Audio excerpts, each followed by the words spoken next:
দুনিয়ায় সাম্প্রদায়িক সম্প্রীতির যে কয়টি দেশ আছে উল্লেখ করার মতো বাংলাদেশ এই জায়গাটায় বিশেষ স্থান দখল করে আছে।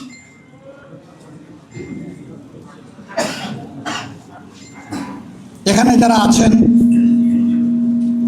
তারা মানুষকে তাদের কর্তব্যের ব্যাপারে সতর্ক করেন, মানুষকে সুস্থ সুন্দর একটি সমাজ গঠনের জন্য উদ্বুদ্ধ করেন, মানুষকে পরস্পরের কল্যাণকামী হওয়ার জন্য তারা উপদেশ দেন।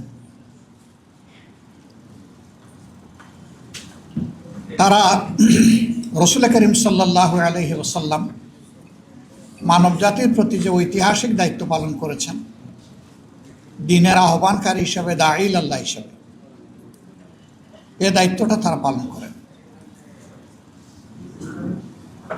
আজকে খুবই ভালো হতো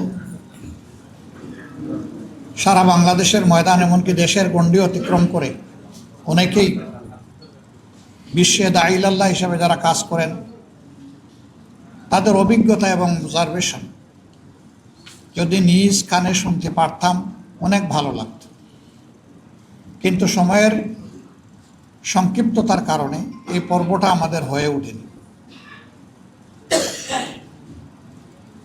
সম্মানিত উলামায়ে কেরাম,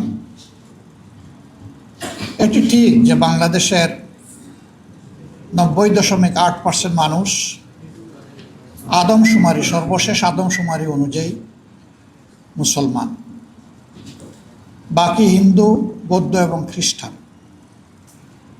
কিন্তু আমরা এখানে ধর্মের ভিত্তিতে জাতিকে বিভাজিত করার পক্ষে নয়। আমরা একটা ঐক্যবদ্ধ জাতি দেখতে চাই। এদেশে আমরা যেমন নিজেরা আল্লাহ তাআলার দরবারে দরখাস্ত করে পয়দা হওয়ার জন্য কোনো উদ্যোগ নেইনি, ঠিক অন্যরাও আল্লাহর ইচ্ছায় এখানে পয়দা হয়েছে। মানুষের সামনে বিভিন্ন ধর্ম মত আছে।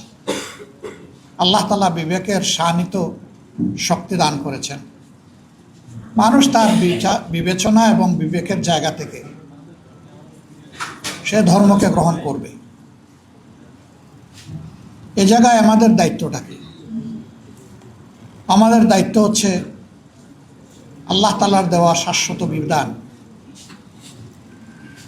সকল নবীদের শেষ নবী, পূর্ণাঙ্গ বিধান এবং খাতিমুন নবিয়্যিন, এর মাধ্যমে দুনিয়াবাসীর জন্য যে আলোকিত বিধান বা সংবিধান পাওয়া গিয়েছে আল কোরআন, এবং এই আল কোরআনকে বাস্তবায়ন করতে গিয়ে নবী করিম সাল্লাল্লাহু আলাইহি ওয়াসাল্লাম তার ফিকির, তার দাওয়া এবং তার কর্ম, এই সবগুলার অনুসরণ করা এবং মানুষকে এগুলার অনুসরণের আহ্বান জানানো। কেন?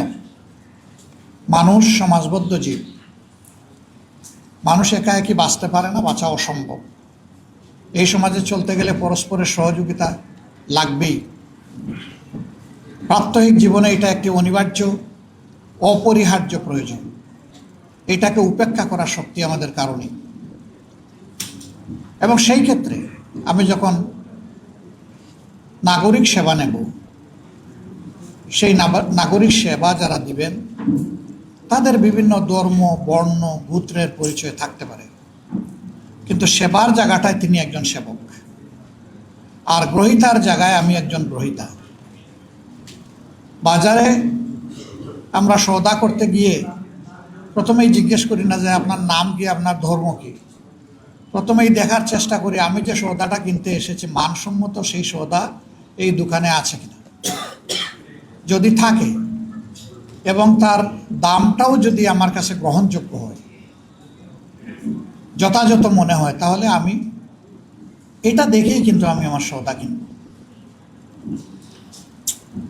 বিশেষ করে আমরা যারা সাধারণ শিক্ষায় শিক্ষিত, আমরা যখন প্রাইমারি স্কুল থেকে মেডিকেল কলেজ ও বিশ্ববিদ্যালয় পর্যন্ত যারা লেখাপড়া করেছি বা করেছেন, তারা তো একই বেঞ্চে বসে বিভিন্ন ধর্মে বর্ণের মানুষেরা, আমাদের সহপাঠীরা, একই শিক্ষকের শিক্ষা আমরা গ্রহণ করেছি।